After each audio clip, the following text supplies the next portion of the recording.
you a woman in medicine feeling overwhelmed and disconnected from the personal fulfillment that you desire? You're in the right place. Join Doctors Joanne and Aaron as they rewrite the rules for women in medicine. Let's begin.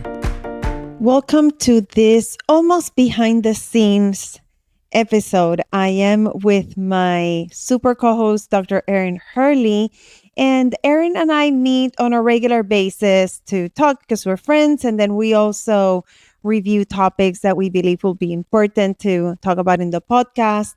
And we are both coaches for women in medicine. And so we review some of the things that we see coming up, whether it's in the social media and the LinkedIn groups that we are, or with our own coaching, and what are some of the topics that are coming up, what are some of the struggles, but then also what are some of the tools that come up that we can use to help and for our day-to-day. And one of the things that Erin was telling me in her group coaching was how she was bringing up how we can use curiosity as a mindset shift. And I was like, this would be an awesome podcast, Erin, so that you can share that wisdom with our audience. I want to start there, Erin.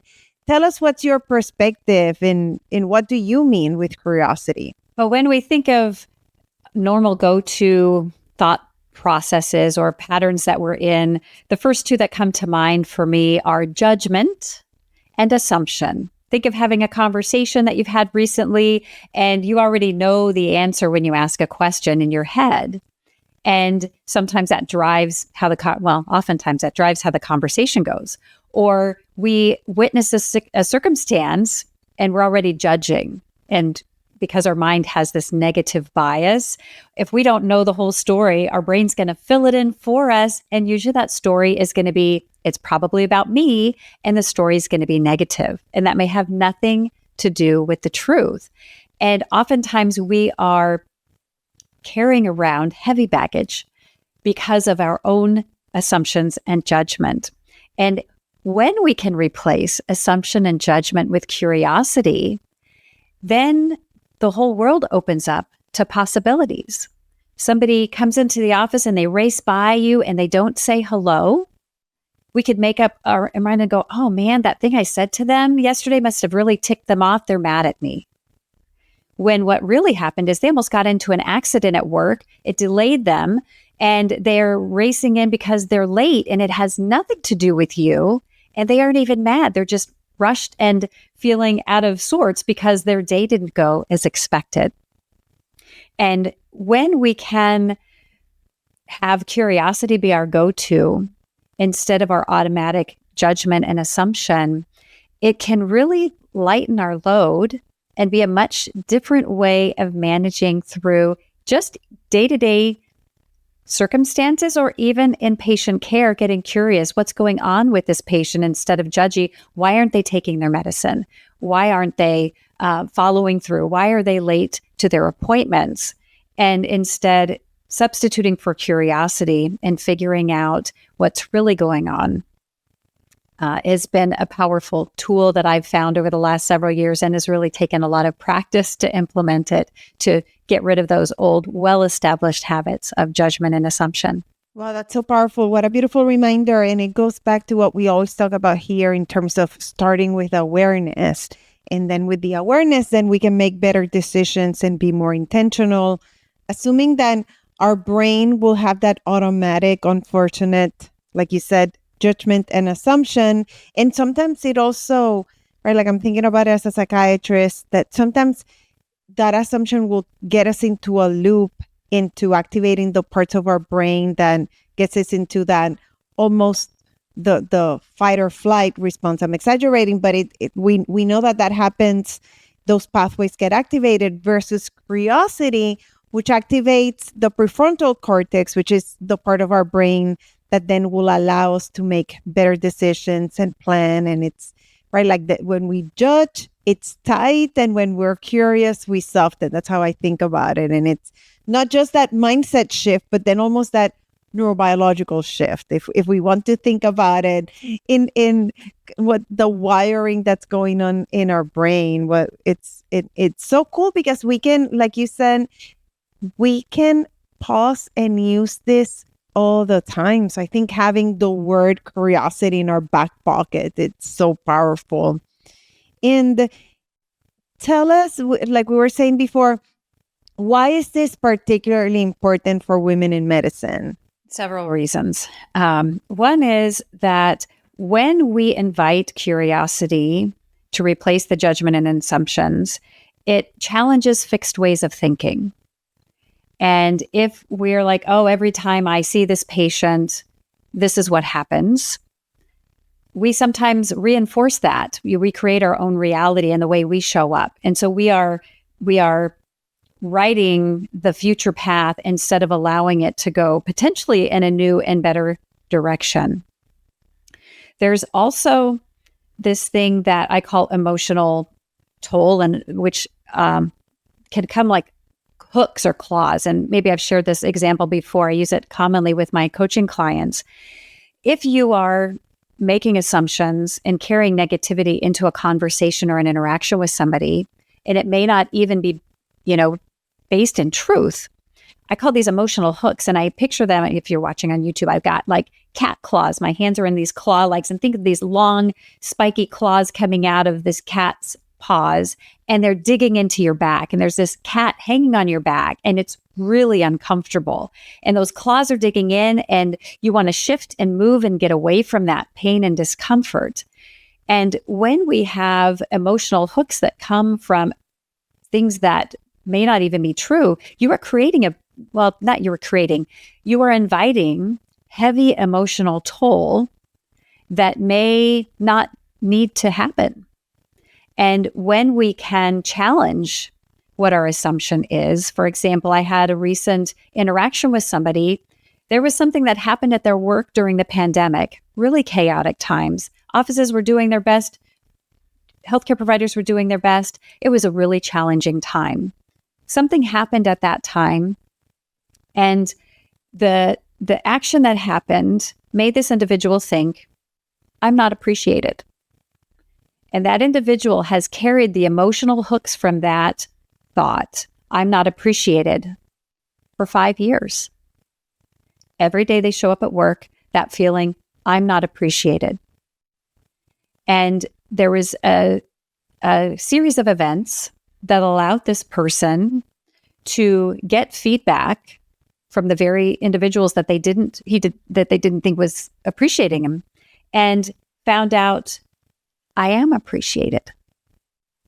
And this conversation I had with this individual, the weight that was lifted after 5 years, imagine showing up every day, I'm not appreciated, to this mindset shift, they appreciate me. I just imagine how every patient interaction, every staff interaction, when this individual starts their day, ends their day, and they let those claws off their back and that huge emotional weight of I'm not appreciated go. And instead they were open and curious about, oh, I wonder if something else can be true. And it really was. And that shift, maybe that's going to be the shift that allows that person to continue practicing medicine for another 5 or 10 or 15 years. Instead of that, I'm not appreciated, taking them down the burnout route and not being able to recover from that.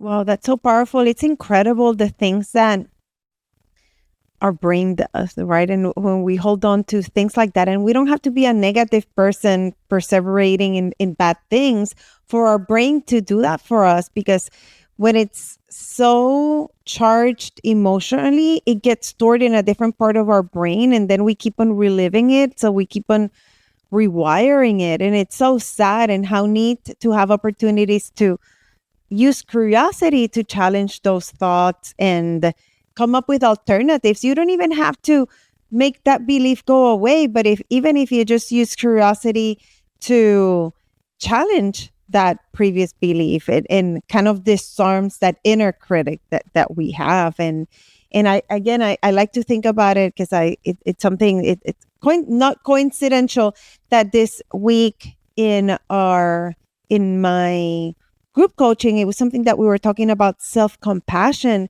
and how we can use curiosity for self-compassion, because it's a simple concept that is so difficult for us in terms of being kind for ourselves, and how curiosity can really help us with our mental agility and emotional regulation. And like you said, also not just help us with our overall well-being, but be a disruptor for those burnout cycles. It's and it makes so us a better powerful. listener, because oftentimes if you're in a conversation, your mind is already going to, how am I going to answer that back?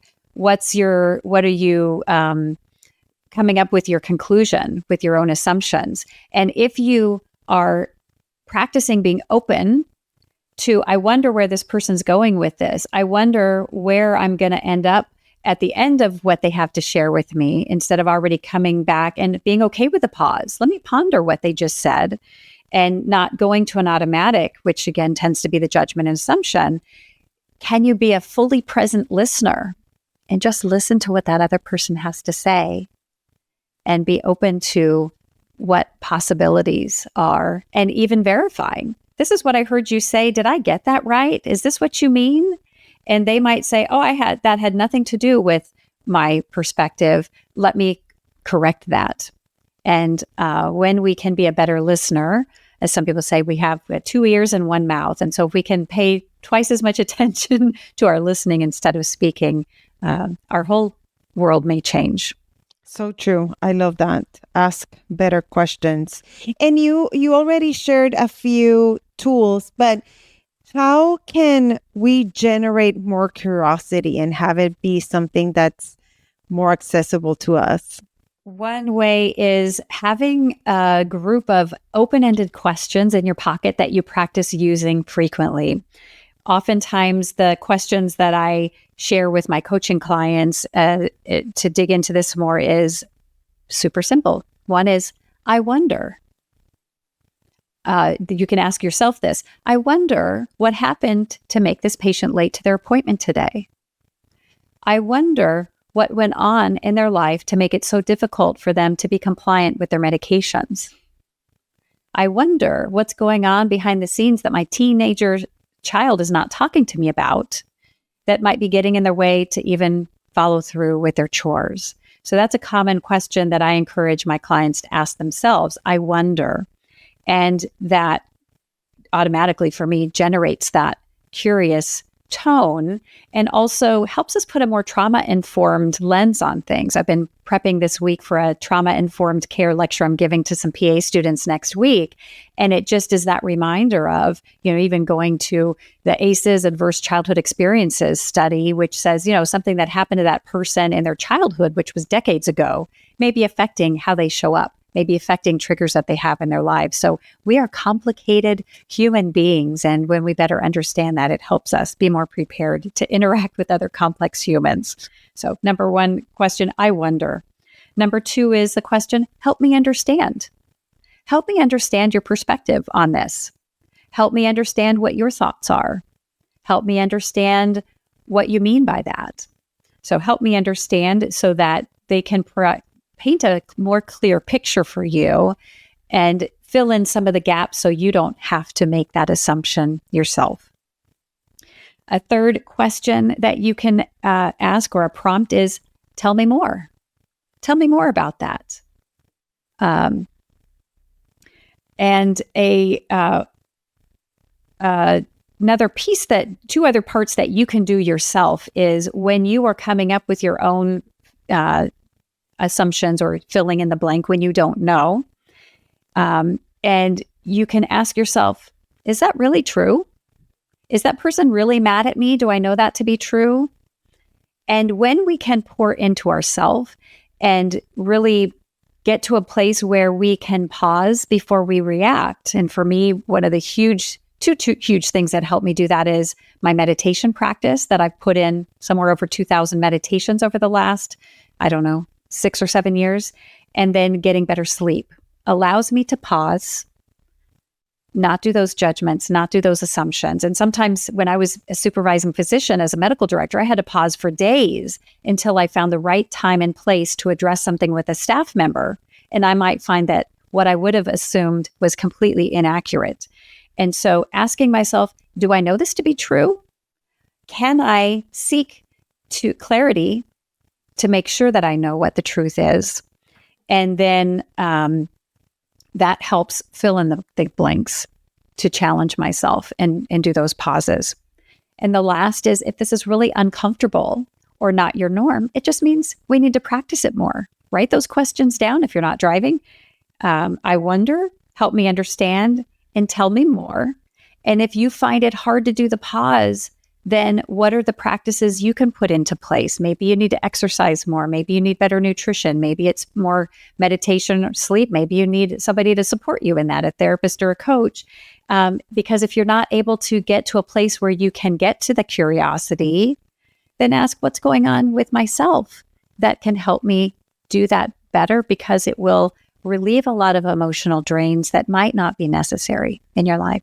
These are so good. And like, I use a lot of these questions also as a psychiatrist. I start so many questions with, I wonder, right? Because I think it softens the judgment, and it also, I can express my opinion without it being me assuming that that's what they're thinking, or I help them think of other options by starting with I wonder. And I wrote one down that I use a lot, especially in interpersonal relationships, of what did you hear me say? Especially if I'm talking about something important, and knowing that what I'm talking about might trigger an emotional response in the other person, and that their judgment will come in because it's our perspective, it's our filters, it's the way our brain works. There's nothing wrong with that. It's automatic and very appropriate. And then that way it keeps it in a very, like you're saying, not just non-judgmental way, and curious. And then it gives you opportunity to kind of regulate what's going on. And something that you mentioned, but I want to kind of make it a point again, is that we use curiosity not just with other people, but then also with ourselves. If you're feeling a certain way, if you feel like you're, like I said, like emotions right there under the skin, use this exact same questions Erin said to ask them to yourself. Like, what's going on? What's really happening here? What else could be going on? What am I really feeling or thinking? And curiosity, like you mentioned initially, Erin, as a mindset shift, it's so powerful. We should start every day like this, in staying in curiosity, and in kind of recapping some of the things that you were saying, of not beating ourselves up because our brain can start with judgment and assumption, but then having the awareness that we can pause and use curiosity as a very strong tool that can help us in so many ways, and how it can help us as physicians, and how curiosity invites different ways of thinking. And I'll review some of these questions because they are so important. We need to be better listeners and ask better questions, like, and starting with things that are very open. And then, I wonder, help me understand, tell me more, and pause before you react. That would solve so many problems, right? So thank you for reminding us all of that. And Erin, what else do you want to add that we need to be reminded of? I like to go back to our reticular activating system, right? That part of our brain that tells us what's important. And so if we tell our brains that curiosity is important, then that helps us do a better job at filtering what becomes our reality. So of all the millions of pieces of information our brains are responsible for filtering through per day, we only get to hang on to a handful of those that create our memories. And as we use curiosity, that allows us to be more selective about what we allow through that filter to create a reality that might be more based in truth, and that might be more open-ended and more of a full picture than just allowing our reticular activating system to run on old programs that don't suit you. That might be, as Joanne talked about, kind of going into those negative loops and saying, no, I'm not going to allow that to happen. I'm going to pause. I'm going to be more intentional about what I pay attention to and what I allow to go through that filter so that I create a better reality for myself. And don't minimize the ability of yourself to choose that reality, because your reality is what I'm pointing to my temples here, is really what's going on in your brain. And can you do a better job at creating the reality that you want based on the filter and based on your curiosity that you can implement every day? So neat. Keep curiosity in your back pocket, a very strong tool. And with this, stay tuned. Our next episode is coming right up. Do you want exclusive resources and the opportunity to connect with us? Then visit createmeaninginmedicine.com now, where you'll dive deeper into how you can create meaning in medicine. And if you're serious about optimizing your results, take 2 quick steps now. Connect with us on the website and tune in to the next episode.